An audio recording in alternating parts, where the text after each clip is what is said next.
One man's name has meant traitor for 2,000 years. But what if we don't actually know how or why Judas Iscariot died? The Bible gives us two completely different accounts of his final moments. One describes him hanging himself in crushing guilt. The other shows his body bursting open in a field. Same man, two deaths that cannot both be true. Judas Iscariot was one of the 12 disciples Jesus chose to follow him. He managed their money as the group's treasurer. For 3 years, he walked with Jesus, heard his teachings, witnessed his miracles. Then came the Last Supper. Jesus looked at his disciples and said something that shook them all. "One of you will betray me." According to the Gospel of John, chapter 13, Jesus identified Judas as the betrayer, and Judas left, walking out into the darkness. Judas went to the chief priests and made a deal.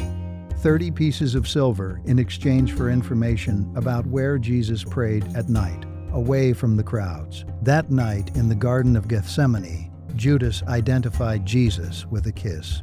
The soldiers seized Jesus. Within hours, he stood before Pontius Pilate. Within a day, he would be crucified. All 4 Gospels agree on these events. Matthew, Mark, Luke, and John all confirm Judas betrayed Jesus. But when it comes to what happened to Judas after that betrayal, the Bible tells 2 very different stories, and they completely contradict each other. Jerusalem during Passover week in the year 30 was chaos. Tens of thousands of Jewish pilgrims flooded the city for the most important festival of the year. The narrow streets overflowed. Religious tension was high. Political tension was higher. Jerusalem was under Roman occupation. Governor Pontius Pilate increased military presence during festivals because large crowds celebrating ancient freedom from Egypt could easily become crowds demanding freedom from present-day Rome. The chief priests walked a dangerous line between keeping peace with Rome and managing their own people. This is why they needed Judas. Jesus was popular with crowds. Arresting him in daylight could start a riot. They needed someone who knew where Jesus would be at night. Judas gave them that opportunity. The payment was 30 pieces of silver, likely Tyrian shekels, the standard currency in 1st century Judea. This equaled about 4 months of wages for a common laborer. Significant money, but not a fortune. Interestingly, in the Old Testament, 30 pieces of silver was the price for a slave. But there's another layer to this story. In the 1970s, archaeologists discovered an ancient manuscript, published in 2006, called The Gospel of Judas. This controversial text presents Judas not as a traitor, but as the only disciple who truly understood Jesus' mission, suggesting Jesus actually asked Judas to betray him. Even in the earliest days of Christianity, people struggled to understand who Judas really was. The Gospel of Matthew, chapter 27, describes Judas filled with remorse after Jesus was condemned. He tried to return the 30 pieces of silver to the chief priests. "I have sinned," he told them. "I have betrayed innocent blood." The priests refused the money. Judas threw the silver coins into the temple and left. Then he went out and hanged himself. The priests used the money to buy a potter's field to bury foreigners, calling it the Field of Blood. Now listen to the book of Acts, chapter 1. According to this account, Judas bought a field with his betrayal money. He went to this field, fell headlong, and his body burst open. His internal organs spilled out. People called the place Akeldama, the Field of Blood. Did Judas hang himself or fall? Did he return the money or keep it? Did the priests buy the field or did Judas? These aren't small differences. They're opposite accounts. Some scholars try to reconcile these stories. Maybe Judas hanged himself from a tree over a cliff. Then the rope broke and his body fell and burst open. Matthew described the method. Luke described the result, but this explanation doesn't solve everything. Who bought the field? Why are the reasons for calling it Field of Blood different? Other historians suggest Matthew shaped his account to connect Jesus with King David. In the Old Testament, King David was betrayed by his advisor Ahithophel, who also hanged himself. By describing Judas the same way, Matthew presents Jesus as David's true successor. Luke, writing Acts, emphasized divine judgment. Judas's death was violent and graphic, signaling God's punishment. But beyond how Judas died lies an even deeper question. Why did he betray Jesus? The Gospels disagree.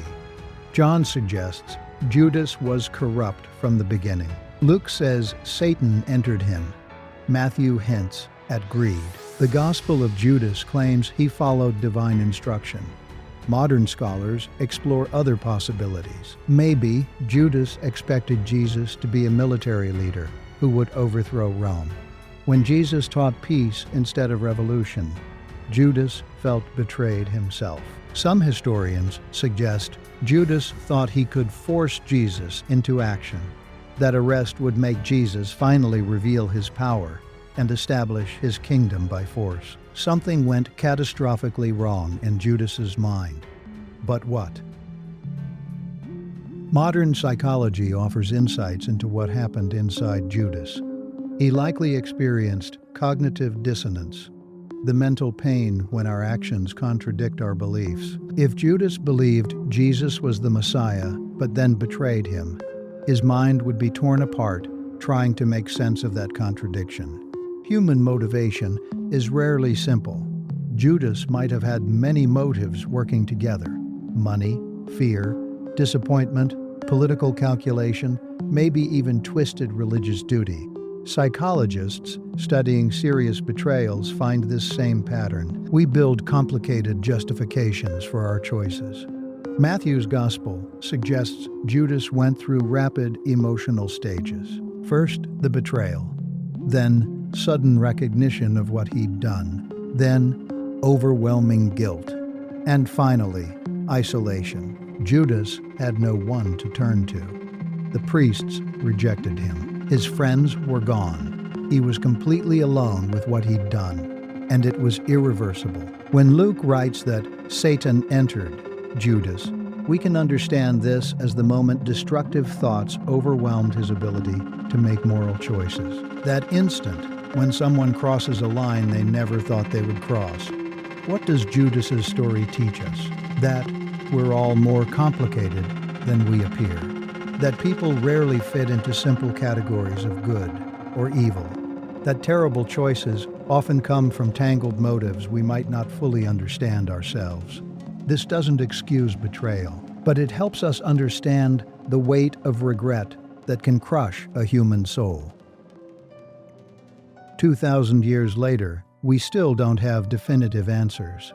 We don't know exactly how Judas died or why he betrayed his teacher. What remains is perhaps the most human story in Scripture. A man whose choices led to consequences he couldn't bear. The mystery endures not because ancient texts are unclear, but because human psychology itself remains profoundly complex. If these ancient mysteries pull at something in you, if you want to see faith not as simple answers but as deep questions worth exploring, then hit that like button and subscribe to walk with us through the shadows and light of Scripture's most puzzling moments. Your like tells us you're ready to dig deeper. Your subscription means you won't miss the next mystery, because sometimes the questions we can't fully answer teach us more than the ones we can.